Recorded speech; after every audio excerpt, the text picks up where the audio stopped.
Assalamualaikum warahmatullahi wabarakatuh. Hai teman-teman, selamat datang kembali di channel aku. Di video kali ini aku akan berbagi ke teman-teman tentang pengalaman pribadi aku, gimana sih keuntungan dan kekurangan mengikuti PPG Prajabatan.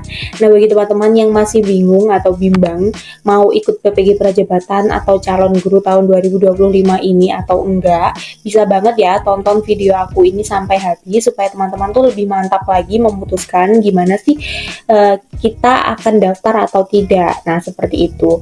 Jujur aja ya teman-teman, dulu tuh aku juga sempat bingung, soalnya aku tuh mikirnya setelah lulus kuliah tuh langsung honorer atau GTT dulu atau menjadi guru honorer di salah satu SD negeri. Nah, ternyata aku tuh ada informasi seputar PPG Prajabatan ini. Nah, dan itu bisa diikuti oleh fresh graduates seperti aku karena aku memang belum pernah mengajar di salah satu sekolah negeri. Aku mengajarnya pengalamannya hanya saat PPL waktu kuliah S1 dulu. Nah, oleh karena itu aku berpikir lagi apakah aku bisa ikut PPG Prajabatan ini atau aku memutuskan untuk jadi guru honorer aja. Nah, ternyata banyak banget orang-orang yang mendukung aku untuk mengikuti PPG Prajabatan ini. Akhirnya aku mengikuti PPG tahun 2023 gelombang kedua.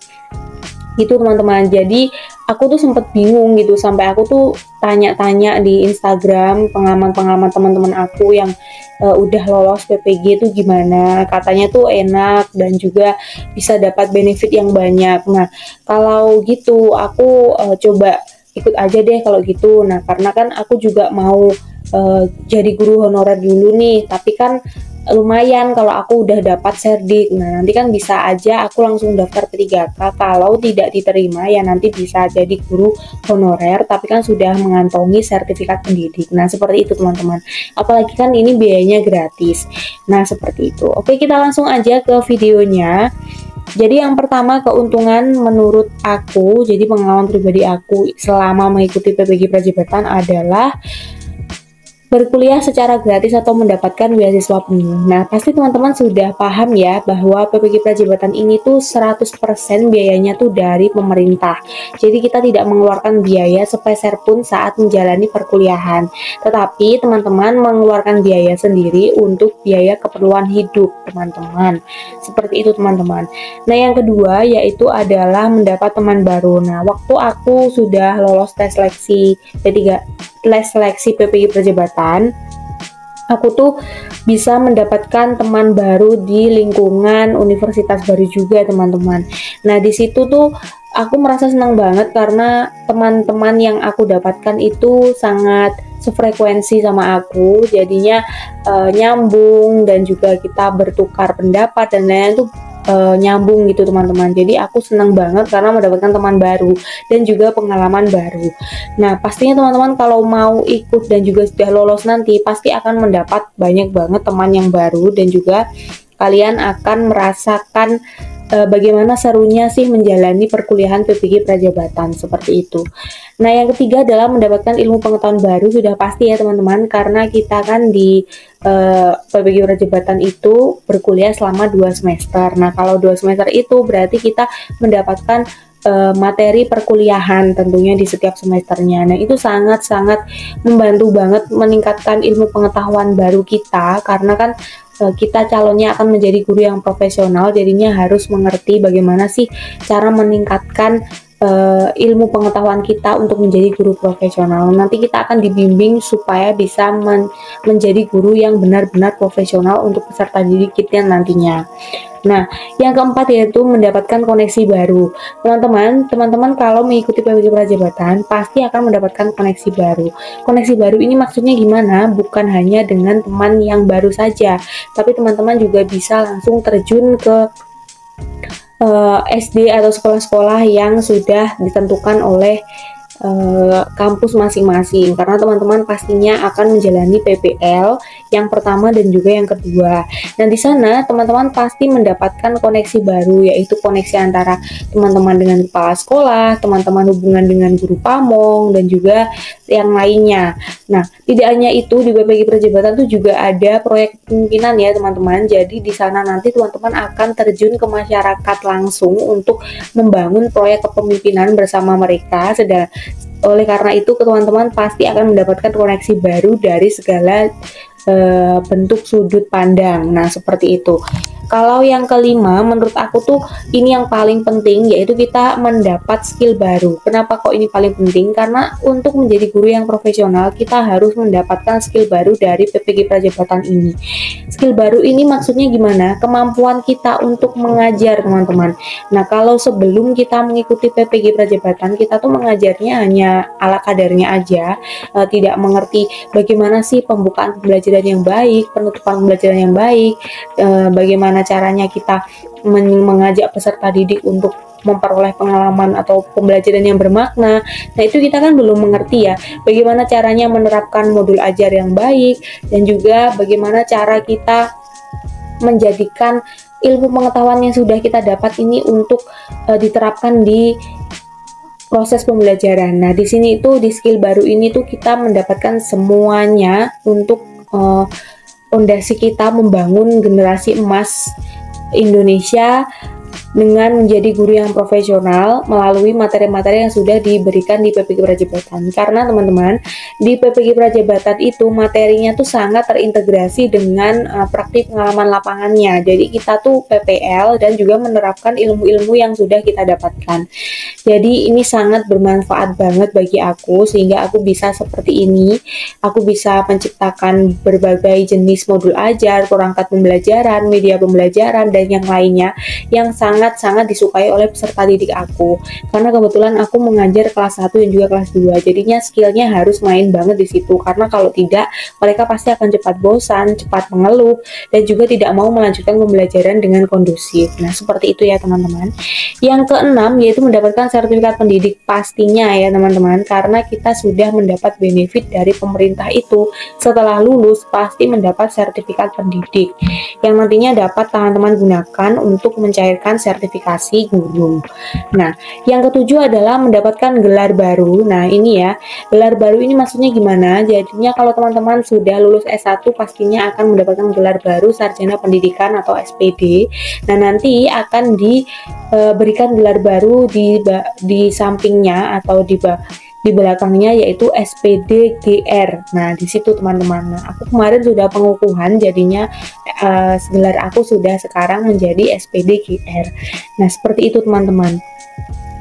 Selanjutnya, yang kedelapan adalah meningkatkan kompetensi pedagogik, sosial, profesional, dan kepribadian untuk memulai karir sebagai guru profesional. Nah, ini tadi ya.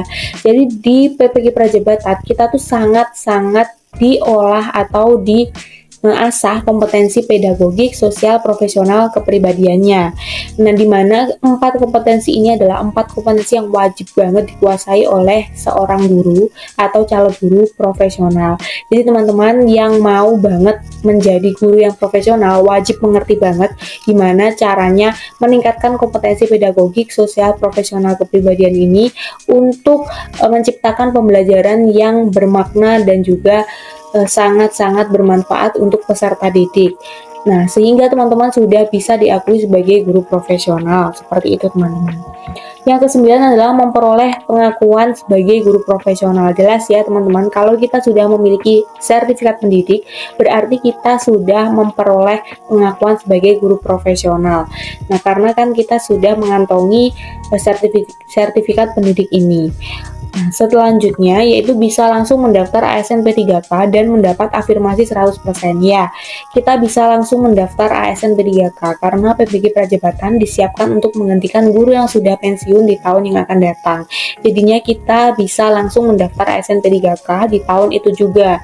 Kalau memang buka ya teman-teman, dan mendapat afirmasi 100% yaitu untuk kompetensi teknisnya. Jadi tesnya yang bagian teknis itu kita mendapat afirmasi 100% dengan mengantongi nilai 450 langsung. Jadi seperti itu teman-teman. Nah, untuk kekurangannya, nah ini ya, untuk kekurangannya menurut aku itu adalah yang pertama biaya yang tidak sedikit teman-teman. Karena biayanya ini menurut aku tuh memang benar-benar tidak sedikit. Meskipun kita kuliahnya itu free atau gratis beasiswa, tapi biaya yang tidak sedikit ini juga kita keluarkan saat kita menjalani kehidupan sehari-hari di sana. Misalnya saja, alhamdulillah kalau teman-teman memilih domisili universitasnya dan juga ditempatkan di sana juga. Nah, itu berarti kan tidak perlu makan banyak biaya ya, kayak transportasi, ngekos dan lain-lain itu. Tetapi kalau aku dulu itu pengalaman pribadi aku, karena ini pengalaman pribadi aku, jadi menurutku biaya tidak sedikit ini aku keluarkan untuk ngekos di kos-kosan aku di Malang. Nah, jadinya itu karena aku ngekosnya di sana itu per bulannya 1.200.000, jadinya menurut aku ini biayanya agak mahal ya. Jadi karena aku memang nggak mau ya teman-teman satu kamar itu 2 orang, karena aku inginnya sendiri, karena aku juga udah menikah, jadinya kalau suami aku datang sewaktu-waktu tuh nggak bingung gitu. Nah terus aku juga cari kosan yang nyaman banget buat aku, supaya aku tuh bisa buat ngonten, belajar dan lain-lain tuh juga nyaman, makanya harganya segitu. Nah terus aku juga memikirkan untuk biaya transportasinya, karena Malang dengan Kediri itu perjalanan darat itu 2,5 jam, jadinya aku memutuskan untuk diantar oleh orang tua aku, karena nggak tega juga mereka. Ya udah, karena aku juga nggak berani juga naik bus atau semacamnya, karena pengalaman teman aku dulu ada yang naik bus kecopetan dan lain-lain, jadinya aku diantar oleh ayahku, sama biasanya diantar suami juga. Nah itu juga biaya transportasinya nggak sedikit ya teman-teman. Nah itu aja sih yang menurut aku pengalaman pribadi aku tuh biayanya nggak sedikit, itu hanya untuk biaya kos dan juga transportasi aja. Kalau biaya makanan itu aku biasanya masak nasi sendiri ya teman-teman di kosan itu, jadinya nggak terlalu mahal, karena di Malang kota itu kan juga agak mahal ya makanan-makanannya, jadinya aku itu bawa magicom sendiri, masak nasi sendiri dan juga lauk dari rumah, karena aku setiap minggu pasti pulang, jadinya pasti bawa stok dari rumahnya itu teman-teman. Oke, yang kedua yaitu adalah mengorbankan banyak waktu ya, jelas banget kita akan mengorbankan banyak waktu untuk mengikuti PPG Prajabatan ini, karena waktunya itu full ya teman-teman. Di sana kuliahnya tuh ada yang online, ada yang offline, tapi kalau aku pengalaman dulu itu kebanyakan tuh offline atau tatap muka, dosennya tuh nggak mau, dikit-dikit online tuh nggak mau, jadi malah marah kalau teman-teman tuh sekelas minta online, jadinya tetap maunya tuh offline. Nah ya udah, kuliahnya tuh full, ada yang paginya PPL, terus sorenya itu kuliah langsung sampai sore, terus malamnya nugas LMS, besoknya PPL lagi sampai sore, sorenya kuliah sampai hampir maghrib, habis itu malamnya nugas LMS. Nah itu capek banget ya, ada yang bilang sampai nggak kuat juga. Nah itu, tapi itu tergantung kita sendiri ya teman-teman, kita tuh harus mampu memaksimalkan waktu kita. Gimana sih cara mengatur waktu yang baik, nanti aku juga akan jelasin, jadi aku spill aja dikit ini. Aku tuh bisa sambil ngonten, sambil ngerjain LMS, sambil PPL juga, membuat modul ajar juga, ngajar juga, itu dalam waktu 1 hari itu aku bisa itu semua. Kenapa? Karena aku memaksimalkan waktu aku, jadinya di siang hari di PPL waktu pagi sampai siang, karena aku PPL-nya sampai setengah 2 aja, nggak sampai sore. Dulu PPL pertama sampai sampai jam 3 sore, terus PPL kedua karena aku pindah SD lain itu aku sampai setengah 2 sore aja. Nah itu aku sambil PPL tuh sambil ngerjain LMS teman-teman. Nah kalau misalnya memang aku praktik ngajarnya itu kan dulu ada 3 kali, terus yang semester 2 tuh 6 kali, dan itu harus membuat modul ajar yang beda semua. Itu kan lama ya, karena modul ajarnya kan full. Nah di situ aku memaksimalkan waktu aku, kalau memang masih ada masih ada itu mengajar di kelas, jadinya aku membuat modul ajar sambil PPL. Jadi seperti itu, sambil membuat modul ajar sambil aku melaksanakan PPL di sekolah. Terus nanti kalau sudah selesai ya aku ngerjain LMS di sekolah, jadinya waktu pulang ke kos, waktu pulang itu aku udah nggak ada tanggungan untuk ngerjain LMS, dan juga aku udah nggak ada tanggungan untuk ngerjain modul ajar. Jadi seperti itu, jadinya aku lanjut ngonten aja, ngonten PPG, dan aku upload di YouTube ini untuk teman-teman semua. Setelah itu malamnya aku udah nggak ada kegiatan apa-apa, hanya tinggal istirahat saja. Makanya aku juga alhamdulillah belum pernah merasakan sakit ya waktu aku bolak-balik ke Kediri Malang untuk menjalankan kuliah PPG ini. Nah seperti itu teman-teman. Kalau teman-teman aku itu biasanya ngerjainnya enaknya katanya di kos. Nah, tapi kalau aku tuh di kos inginnya rebahan aja, inginnya kayak nyantai aja gitu teman-teman, nggak mikir gimana aku LMS-nya belum, itu nggak mikir, aku jadinya ngerjainnya ngebut di itu aku anggap aja aku tuh sedang kerja gitu, aku kerja di sekolah, jadinya aku PPL terus mengerjakan modul, mengerjakan apapun LMS yang berhubungan dengan PPG itu ya di PPL itu. Dan aku juga udah curi start dulu di awal mengerjakan LMS-nya. Begitu LMS sama admin kuliah itu udah bisa dibuka, aku langsung mengerjakan satu juga sebanyak-banyaknya di awal.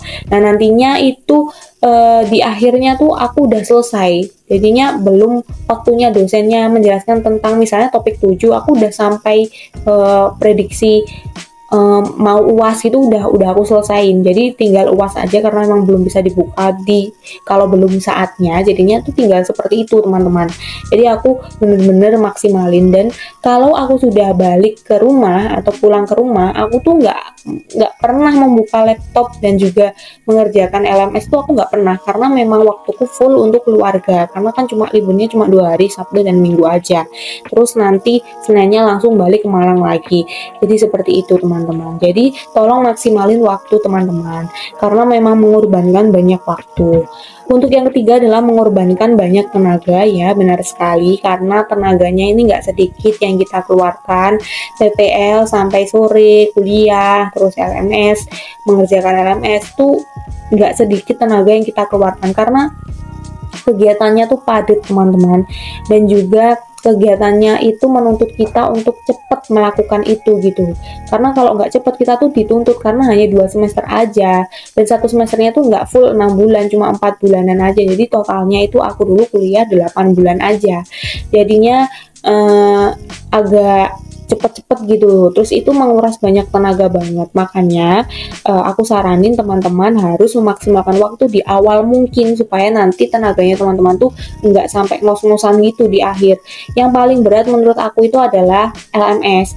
Nah, LMS itu karena sistemnya itu bisa dikerjakan di mana aja, ya udah kerjain aja di mana aja, sambil nunggu kereta lah, atau nunggu bus, atau mau perjalanan pulang, atau di warung makan, dimanapun tuh kalian bisa membuka LMS. Jadi kerjakan aja, jangan ditunda-tunda, karena LMS ya teman-teman itu sangat banyak sekali tugasnya, tidak hanya 1-2 tugas, tapi satu topik itu ada 7 tugas, dan itu ada nyabang-nyabangnya, ada ABC gitu.